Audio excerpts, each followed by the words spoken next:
नमस्कार दोस्तों। OCN network में आपका स्वागत है।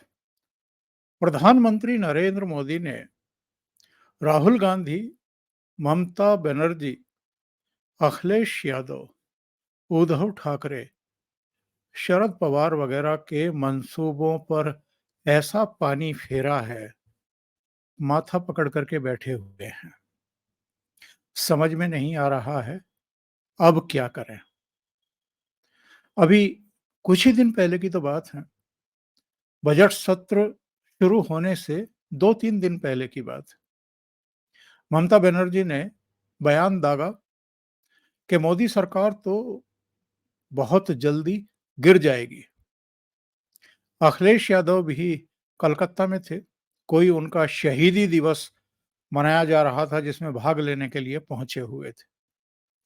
और अखिलेश यादव ने भी ममता बनर्जी के सुर में सुर मिलाया था। इससे पहले ममता बनर्जी मुंबई गई थी। मुकेश अंबानी के बेटे अनंत और राधिका की शादी अटेंड करने के लिए, रिसेप्शन अटेंड करने के लिए। और इंडी गठबंधन के मोस्टली जो घटक दल हैं, उनके नेता पूरे कुनबे के साथ पहुंचे हुए थे। लालू यादव को आपने देखा होगा। मेरे विचार से तो 15-20 लोग तो होंगे उनके पूरे कुनबे के जो शादी अटेंड करने के लिए पहुंचे थे।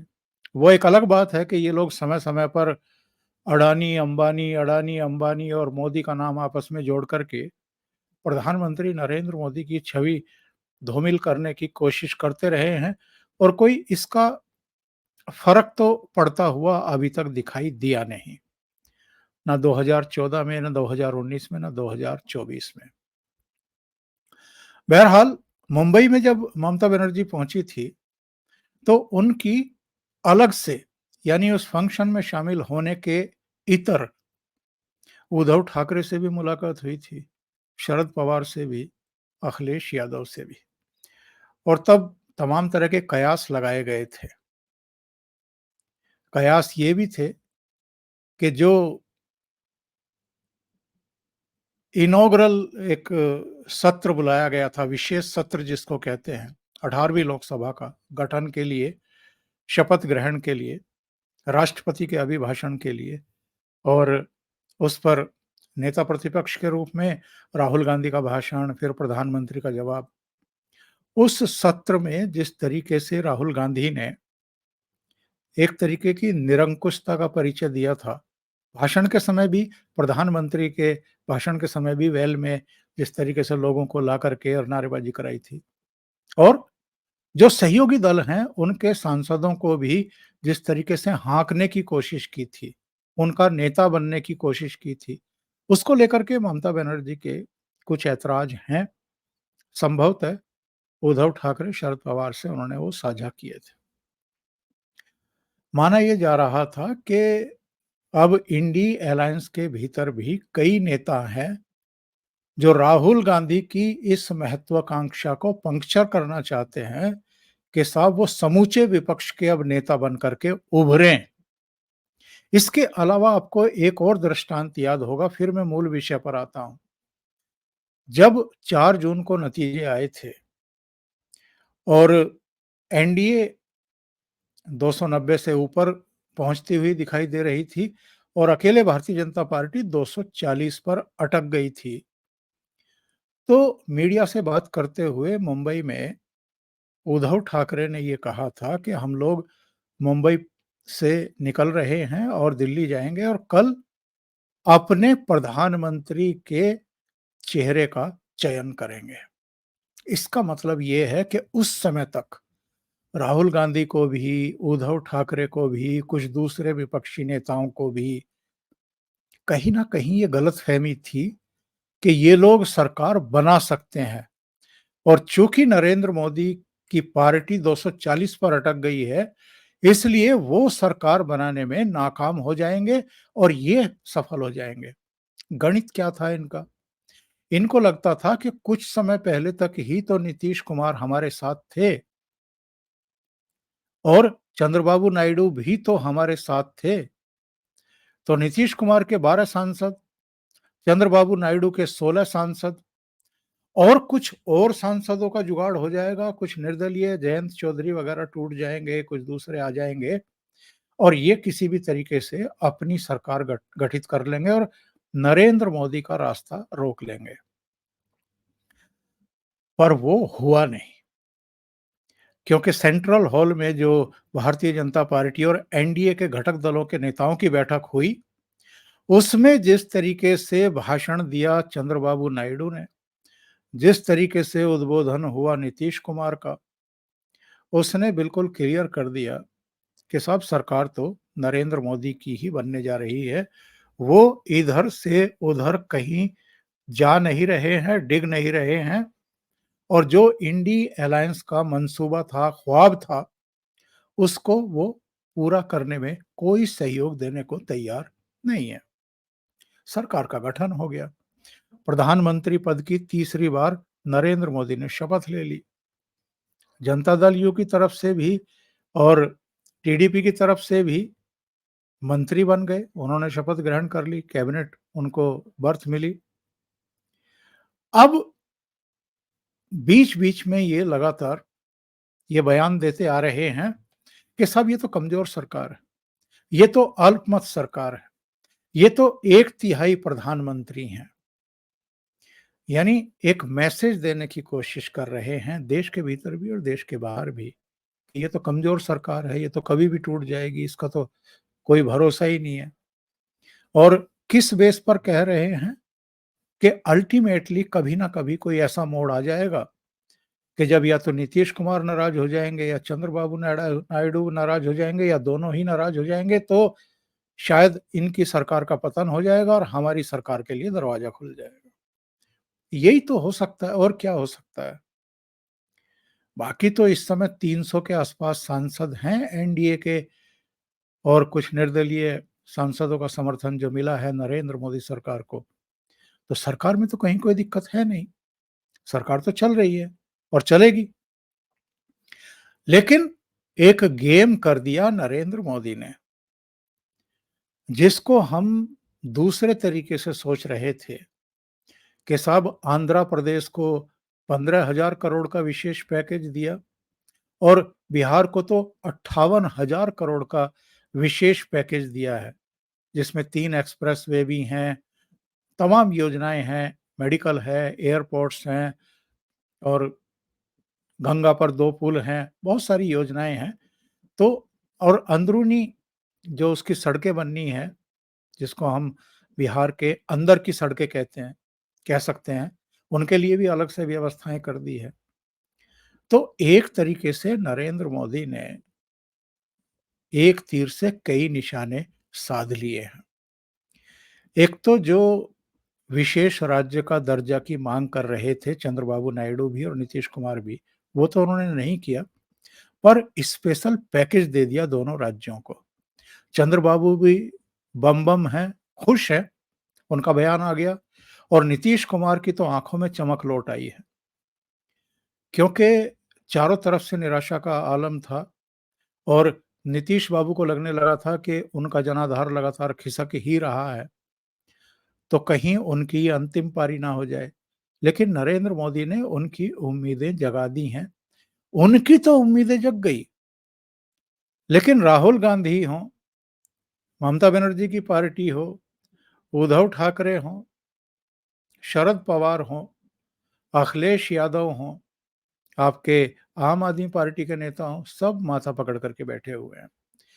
इनको लग रहा है कि नरेंद्र मोदी तो इनके काबू में आने वाला है नहीं, क्योंकि उन्होंने एक ऐसा दांव चल दिया है कि अब आंध्र प्रदेश के मुख्यमंत्री के पास भी उनके भी हाथ में पैसा होगा, 15,000 करोड़ रुपया दे रहे हैं और नीतीश कुमार की तो बल्ले-बल्ले हो गई है, 58,000 करोड़ का निवेश बिहार में होने वाला है। तो ये दोनों तो अब कहीं डिगने वाले हैं नहीं।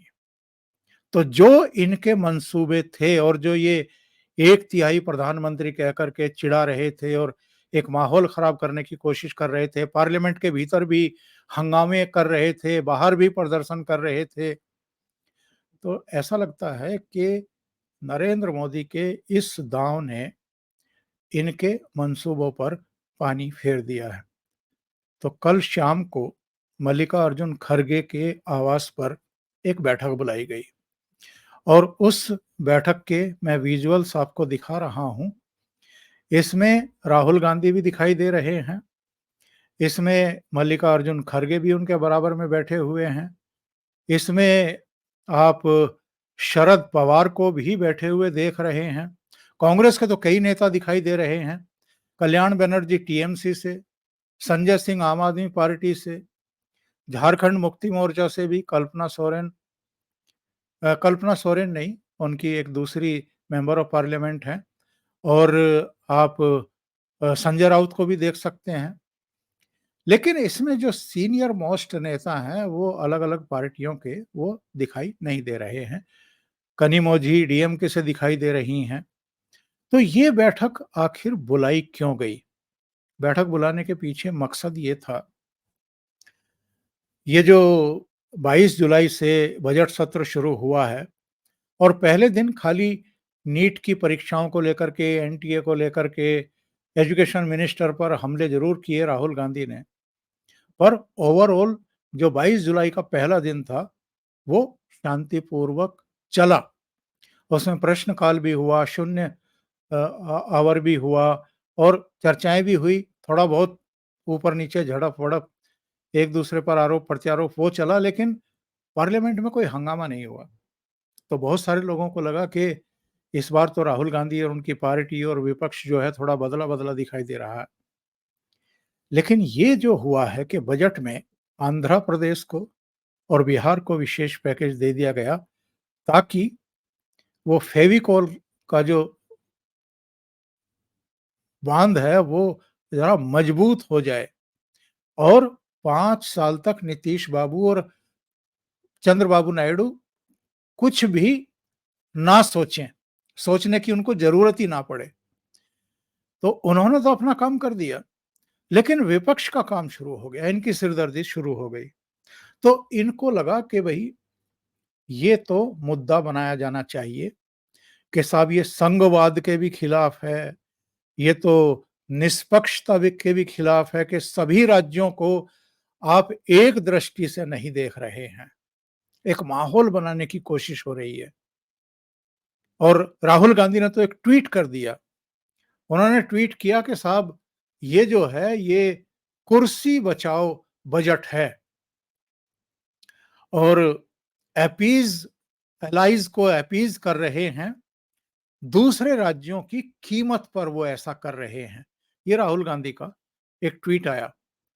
अब तमाम तरह की योजनाएं बिहार को लेकर के भी हैं, आंध्र प्रदेश को लेकर के भी हैं और इन दोनों का ड्यू भी था।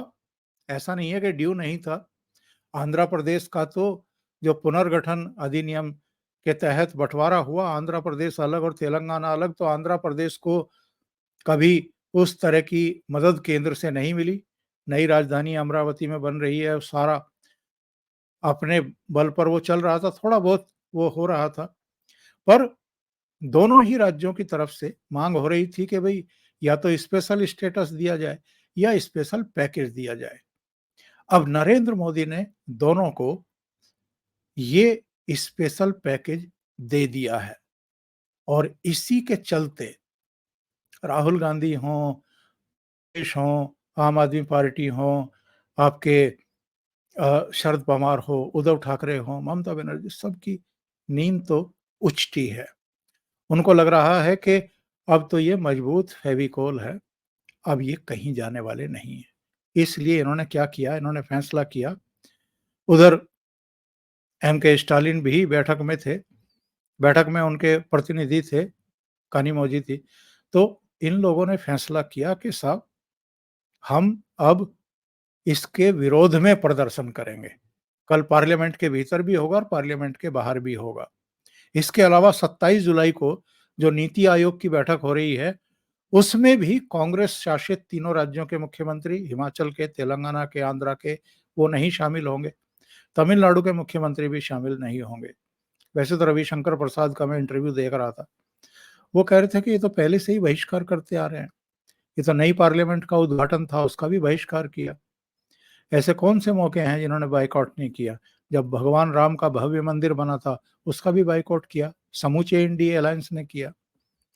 तो इनके बायकॉट करने से कुछ होता जाता नहीं है। आएँगे, फ़ायदे में रहेंगे, नहीं आएँगे तो घाटे में रहेंगे। गलत मैसेज देंगे पब्लिक को।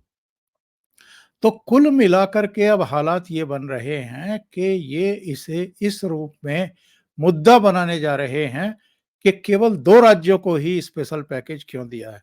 और ये मुद्दा इसीलिए बन रहा है कि साहब अब जब चंद्रबाबू नायडू और नीतीश इनके पास से हमारी तरफ आ ही नहीं रहे, तो फिर अब उनको भी निशाने पर लेना शुरू किया जाए। अब इसको हम इस रूप में मानें कि नरेंद्र मोदी ने एक बार फिर एक तीर से कई निशाने साध दिए हैं और इनकी तो अभी समझ में ही नहीं आ रहा कि क्या करें। अभी के लिए इतना ही। बहुत-बहुत धन्यवाद। अगर आपको ये चैनल और इसके कंटेंट पसंद आ रहे हैं, तो लाइक करें, कमेंट करें, वीडियो को शेयर भी करें। अभी तक अगर आपने ये चैनल सब्सक्राइब नहीं किया है, तो सब्सक्राइब कर लें और साथ में लगे बेल आइकॉन को दबाना ना भूलें, ताकि आगे आने वाले वीडियो और उनके नोटिफ़िकेशन आप तक पहुँचते रहें। बहुत-बहुत धन्यवाद। नमस्कार।